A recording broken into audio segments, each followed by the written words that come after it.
అందరికీ నమస్కారం. అయితే మొన్న బుధవారం రోజు కోరుట్ల పట్టణంలో భారతీయ జనతా పార్టీ పట్టణ శాఖ ఆధ్వర్యంలో ప్రజల భాగస్వామ్యంతో ఏదైతే మున్సిపల్ ముట్టడి కార్యక్రమం జరిగిందో దానిపైన అధికార పార్టీ నాయకుడు దాన్ని చిన్నచూపు చేసి చూసినట్టు మాట్లాడి ఎవరో మంది ప్రజలు రాలేరు, ఏదో అబద్ధాలు చెప్పి ప్రజలను తీసుకొచ్చేరు, అది అవాకులు చెవకులు మాట్లాడారు. అది సరైన పద్ధతి కాదు. ప్రజలకున్న సమస్యలు, కోరుట్ల పట్టణంలో ముఖ్యమైన సమస్యలు డబుల్ బెడ్రూమ్ ఇల్లు. ప్రజలు ఎంతో బాధపడుతున్నారు, ఎంతోమంది అర్హులు ఉన్నారు. వాళ్ళకి ఇవ్వకుండా కట్టిన ఇళ్ళను కూడా ఎవరికి ఇవ్వకుండా అట్లనే జాప్యం చేస్తూ అది కూలిపోయేటట్టు అవుతున్నాయి. ఆ ఇల్లు కట్టిన ఇల్లు కూడా అది ఇస్తలేరు. మిషన్ భగీరథ పేరు మీద మొత్తం రోడ్లని తవ్వేసి మొత్తం ప్రతి ఒక్క గల్లీ తవ్వి పారేసిరు. ప్రజలు పడుతున్నారు, దెబ్బలు తాకుతున్నాయి. ఇదొక విషయం. ఇంకోటి పెన్షన్లు ఇస్తలేరు, కొత్త రేషన్ కార్డులు ఇస్తలేరు. ఏది కూడా ప్రభుత్వ పథకాలు ఎప్పుడు కూడా సరిగ్గా అమలు కావట్లేదు. ఈ విషయంపై ప్రజలకు చాలా ఆక్రోశం ఉంది. మేము పిలిపివ్వగానే వందల మంది ప్రజలు రావడానికి సిద్ధపడ్డారు. ఇది ఎందుకు సక్సెస్ కాలేదు అంటున్నారు మీరు? పోలీస్ శాఖ వారు 400-500 మంది సిబ్బందిని ఎందుకు నియమించారు? ప్రతి ఎక్కడికక్కడ ఎవరు రాకుండా 3-4 కలిసి వస్తే వాళ్ళని అడ్డుకోవడం జరిగింది. ఎవరైనా రాకుండా చేసారు. అయినా అని పోలీసుల మొత్తం వాళ్ళ వలయాన్ని ఛేదించుకొని మరి ప్రజలు వచ్చి అక్కడ కార్యక్రమాన్ని ధర్నా చేసారు. ఇది మీకు కనిపిస్తలేదా? మేము నాయకులందరూ అరెస్ట్ చేసిండ్రు. ఈ ధర్నాలు చేయకుండా ముఖ్యమైన నాయకులందరినీ కూడా అరెస్ట్ చేసి వేరే ఎక్కడెక్కడో మంద్యాల, సారంగపూర్ ఎక్కడెక్కడెక్కడో స్టేషన్లలో బంధించారు. మీరు బంధించడం అంటే ప్రజలు ఉద్యమం చేయద్దా? మీరు టీఆర్ఎస్ పార్టీ అనే మీరు మాది ఉద్యమ పార్టీ అని చెప్పుకుంటారు. మీరు ఉద్యమాలకు ఎందుకు భయపడుతున్నారు? మీరు ఈ ఉద్యమాలు ప్రజల భాగస్వామ్యం, ప్రజలు స్వచ్ఛందంగా వచ్చి పాల్గొన్నారు. ధర్నా చౌక్ అనేది తెలంగాణ రాష్ట్రం వచ్చిన తర్వాత ధర్నా చౌక్ తీసివేయడం అనేది మీ ప్రభుత్వం చేసిన పెద్ద తప్పు.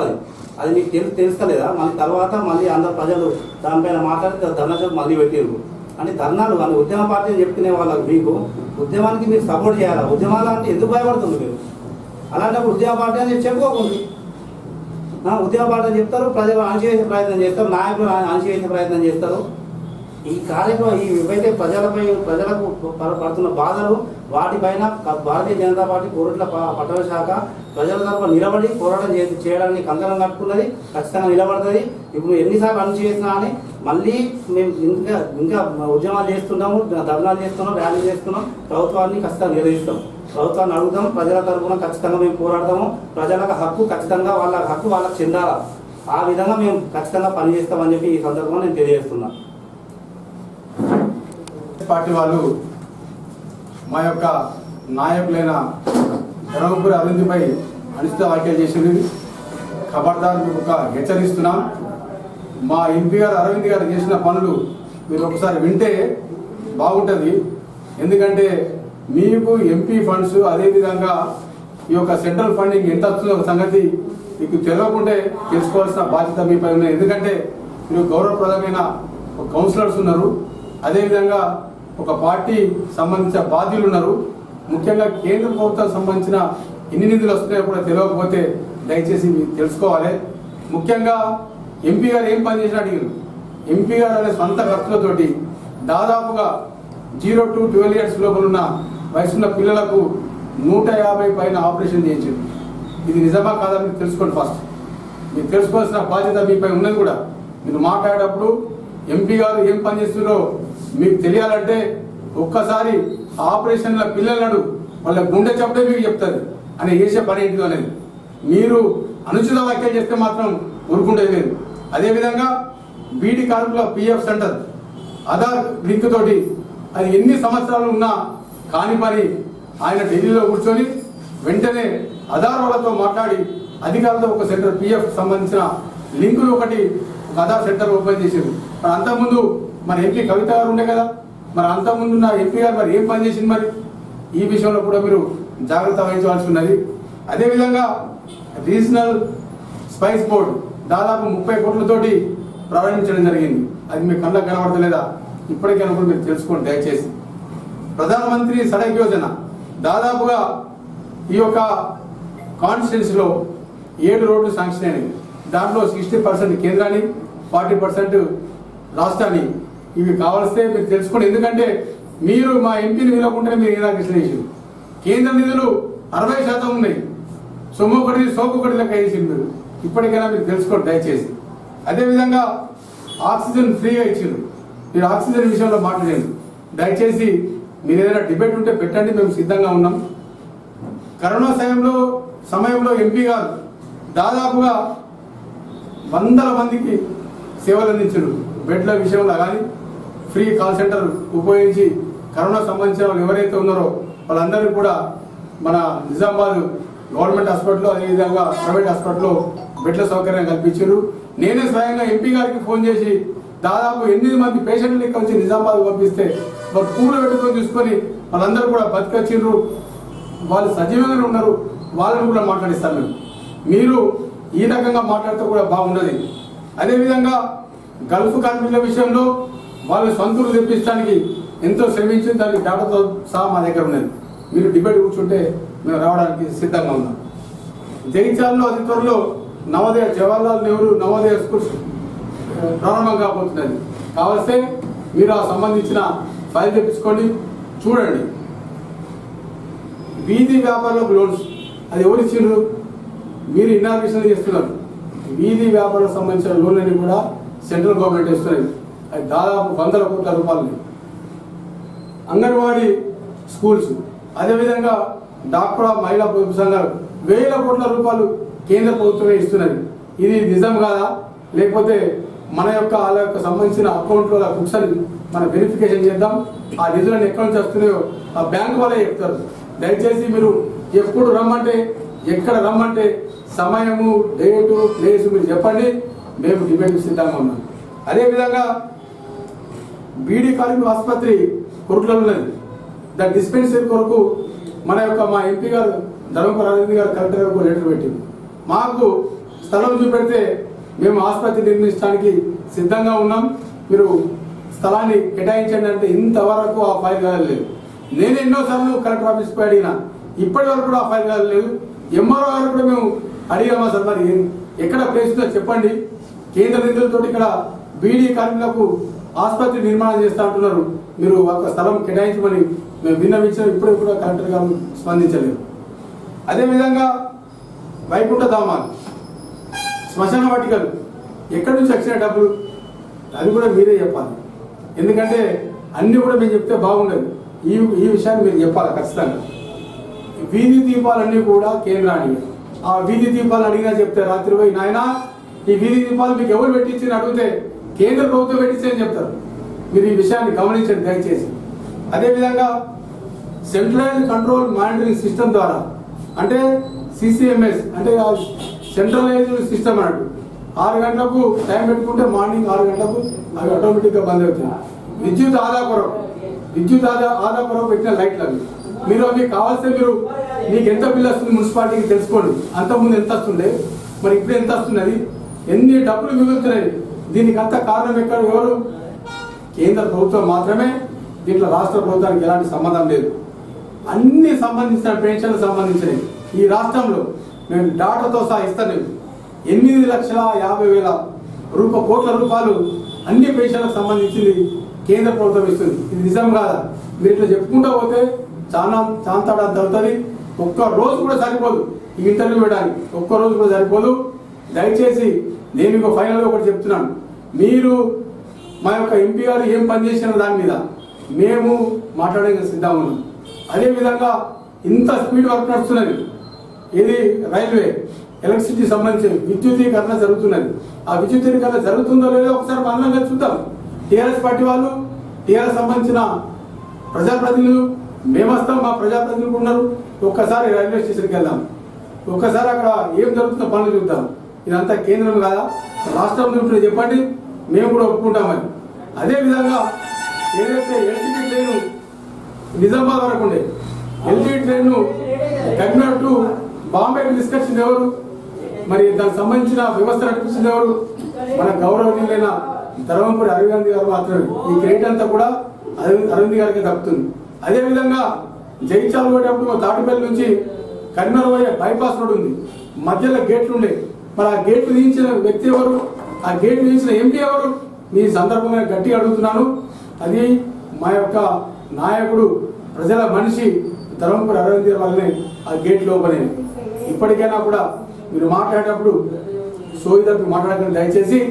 ఎంపీ గారి మీద అనుచిత వ్యాఖ్యలు చేస్తే మాత్రం ఊరుకుంటలేదు, ఖబర్దార్. అదేవిధంగా ఇంకో విషయం చెప్తున్నా మీకు, మీరు డిబేట్ పెట్టుకున్నారు. ఇప్పుడు రెండోసారి కూడా చెప్తున్నా, సమయము, తారీఖు, ప్లేస్ మీరు చెప్పండి, మేము సిద్ధంగా ఉన్నాం.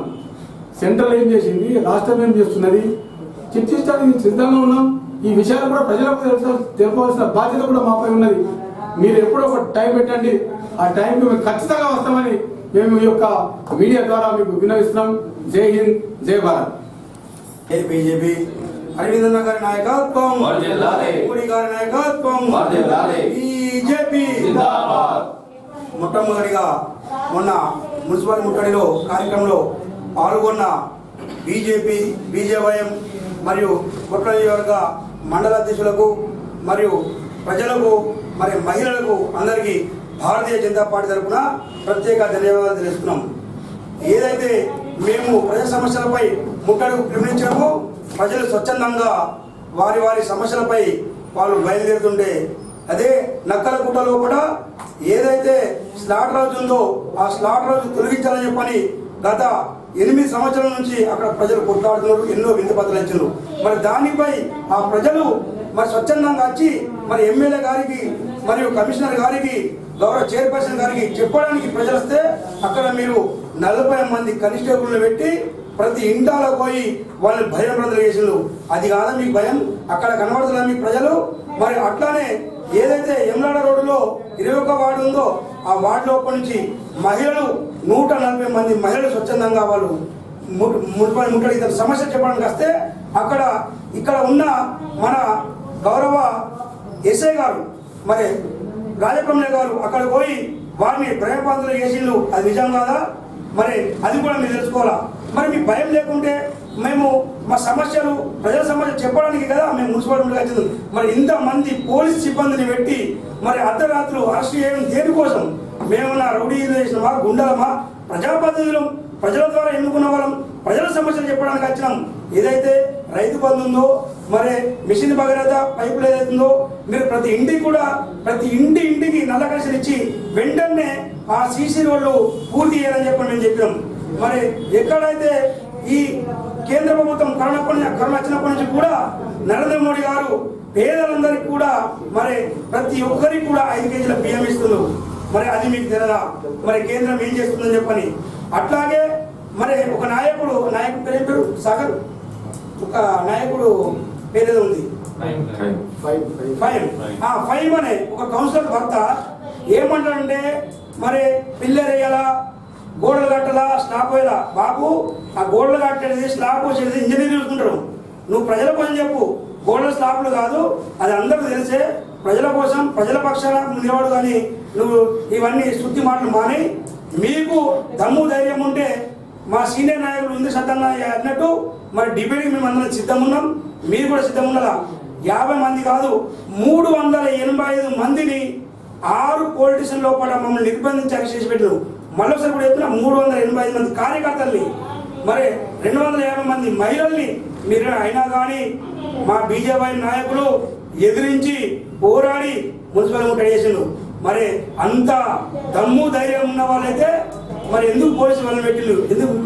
మరి సమస్యలు చెప్పడానికి వచ్చినాం అంతే. మరి ఇవన్నీ సమస్యలు కాదా? మీ కంటే కనబడతలేవా? మరి ఏ విధంగా మీరు ఈరోజు ఈ వాక్యాలు వేస్తున్నారు? ఖబర్దార్ మా ఎంపీ గారిని కానీ మరి మా కార్యకర్తలను కానీ అనిశ్చిత వాక్యాలు వేస్తే మాత్రం ఊరుకుంటే లేదు. మరి మేము ఈరోజు చెప్పినట్టే అతి త్వరలో కూడా మా మెట్పల్లి బీజేపీ నాయకులు కూడా అక్కడ కూడా మేము ప్రజా సమస్యలపై పోరాడడానికి మేమందరం సిద్ధంగా ఉన్నాం. మీరు కూడా సిద్ధంగా ఉండండి. మరి రాన్ని మాట్లాడదాం. ఏదైతే ఈరోజు ఆయుష్మాన్ భారత్ పెడితే ఈరోజు కేంద్ర ప్రభుత్వానికి మీరు ఆమోదం తెలిపి పెండింగ్ పెట్టిన ఆయుష్మాన్ భారత్ గిట్ట ఈ తెలంగాణ రాష్ట్రంలో గిట్ట అమలు చేస్తే ఈ కరోనా టైంలో చాలా మంది పేద ప్రజలకు 5 లక్షల రూపాయల దాకా సొంత కేంద్ర ప్రభుత్వ నిధులు వస్తుండే. మరి అది కానియకుండా వేసులు మా ఎంపీ గారు కానీ మా రాష్ట్ర నాయకులు కానీ మీ ఆరోగ్యశ్రీ కార్డులో ఏదైతే కరోనా పేషెంట్లో అది చేర్చాలని చెప్పంటే మీరు నిమ్మకు నీరెత్తినట్టు దానిపై అశ్రద్ధ వహించారు. ఇవన్నీ మీ తప్పులు కాదా? మీరు వెంటనే కొట్లలో ఏదైతే నంది బొమ్మ కాడికి వెళ్ళి పడితే వెమ్లాడ రోడ్డు దాకా, మన ఈ కల్లు రోడ్డు నుంచి పడితే మన రైల్వే బ్రిడ్జ్ దాకా, మరియు ప్రతి వార్డులో కూడా ఈ మిషన్ పైపులు వెంటనే పూర్తి చేసి ఈ రోడ్లుగా నిర్మించాలని చెప్పని మేము భారతీయ జనతా పార్టీ తరఫున వేడుకుంటున్నాం. జై అరవింద్ అన్న, జై బీజేపీ, భారతీయ జనతా పార్టీ, మోడీ గారి నాయకత్వం. నమస్కారం. మొన్న జరిగిన మున్సిపల్ ముట్టడిలో అసలు 50 మందే ఉన్నారని టీఆర్ఎస్ నాయకులు అన్నారు. అన్నారంటే నాకు సిగ్గు అనిపిస్తున్నది. దాదాపు కోట్లకి అన్నమయ్య గురించి ఒక 100-120 మంది మహిళలు వస్తే వాళ్ళందరినీ అక్కడనే బల్లాకి తీసుకుపోయారు. రెండవది మా దళితులకు 3 ఎకరాల భూమి ఇస్తున్నారు, దళిత బంధు ఇస్తున్నారు. ఇప్పటికి కూడా ఆ హుజరాబాద్ జరుగుతున్న ఇక్కడ ఏ ఒక్క వాగ్దానం కూడా ఇస్తామని ఎమ్మెల్యే ఇప్పటికి కూడా ఎత్తలేదు.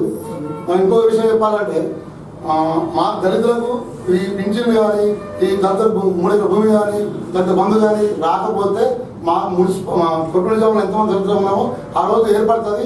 ఎమ్మెల్యే గారి ఆఫీసులో కూర్చొని కోటర్స్ అంటుంది, ప్రజల కోసం పెట్టించిన ఎమ్మెల్యే కోటర్స్లా పార్టీ మీటింగ్లు పెట్టుకుంటా మీరు కౌంటర్లు పెడుతున్నారు. అది మీరు తెలుసుకోవాలి.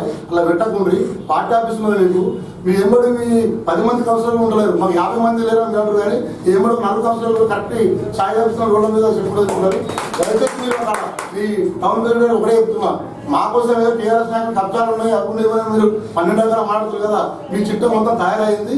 మొన్నటినే కొరటాల 300 సంఘాలకు సంబంధించిన జాగా కూడా కబ్జా వేసినట్టు ఓటర్లు అనుకుంటున్నారు. సిద్ధం, దాన్ని కూడా సిద్ధంగా భయపడలేదు బీజేపీ అంటే. నేను అన్నిటి తెగించే పార్టీ లక్ష్యం దళితులు మాత్రం అన్యాయం జరిగితే డబుల్ బెడ్రూమ్ కూడా పక్క కూడా జైత్యం నియోజకవర్గం కూడా ప్రతిపక్షం భయపడి 4,000 ఇంటి ఇచ్చారు అక్కడ. మరి ఇక్కడ 2 మున్సిపాలిటీలో ఉండి డబుల్ బెడ్రూమ్ 90 ఇల్లు కట్టుకుంటున్నది బాధ అనిపిస్తుంది. తొందరగా ఈ కొత్త నియోజకవర్గంలో 5,000 ఇల్లు తెచ్చి పేదవాళ్ళకి ఇచ్చినట్టు చేయరు. కానీ ఆ 90 ఇల్లు గురించి ఎక్కువ పరిస్థితి అవుతున్నది. మీరు ఇంకొకసారి ఇట ఏ దళితుల గిట ఏ ఒక ఆలస్యంగా మాట్లాడతామో సీరియస్గా ఉంటుంది. ఇలా ఓకే. భారత్ మాతాకి ఏదైతే నిన్న జరిగినటువంటి మీడియా సమావేశంలో టీఆర్ఎస్ నాయకులు కానీ వాళ్ళ అనుచరులు కానీ ఏమంటారంటే బీజేపీ నాయకులు కానీ బీజేపీ పార్టీ ఏం చేసిందని అంటున్నారు. బీజేపీ పార్టీకి ప్రజల మీద చిత్తశుద్ధి లేదనే విధంగా మాట్లాడారు. దీన్ని నేను తీవ్రంగా ఖండిస్తున్నాను. ఎందుకంటే కరోనా వల్ల తల్లికి బిడ్డను వేరు చేస్తూ కరోనాతో మరణిస్తే సొంత కొడుకు కానీ సొంత కూతురు కానీ దగ్గరకు వెళ్ళని పరిస్థితుల్లో ముందడుగు వేసిందంటే ఓన్లీ బీజేపీ పార్టీ. బీజేపీ కార్యకర్తలు నాయకులు మాత్రమే. ఇప్పుడు ఇంతమంది ఉన్నాం, మేము కౌన్సిలర్ అంతమంది ఉన్నాం అనుకుంటారు కదా, మరి ఏ యొక్క నాయకుడు కానీ ఏ యొక్క కౌన్సిలర్ కానీ ముందుకు వచ్చి దాన సంస్కారాలు ఎందుకు చేయదని చెప్పేసి నేను ఈ సమానంగా నేను మనవి చేసుకుంటున్నాను. అదేవిధంగా ఈ కరోనా టైంలో ఏదైతే పేద ప్రజలు ఉన్నారో మా నరేంద్ర మోడీ గారు చెప్పినటువంటి సేవాయి సంఘటన ద్వారా మేము రోజు పొద్దున్నే ఉదయం 6 గంటలకు లేచి వంటలు వండి అందరికీ ఒక్క 200 మంది నుంచి 300 మందికి మేము అన్నదానం చేయలేదా, మా బీజేపీ పార్టీ ప్రజలకు చేయలేదా అనేది కూడా మీరు గుర్తించాలి. అటువంటి మీరు ఎందుకు చేయలేకపోయారు? ఇప్పుడు మీరు చెప్తున్నారు కదా బీజేపీ పార్టీ ఏం చేసిందనే దానికి ఇది ఒక నిదర్శనం.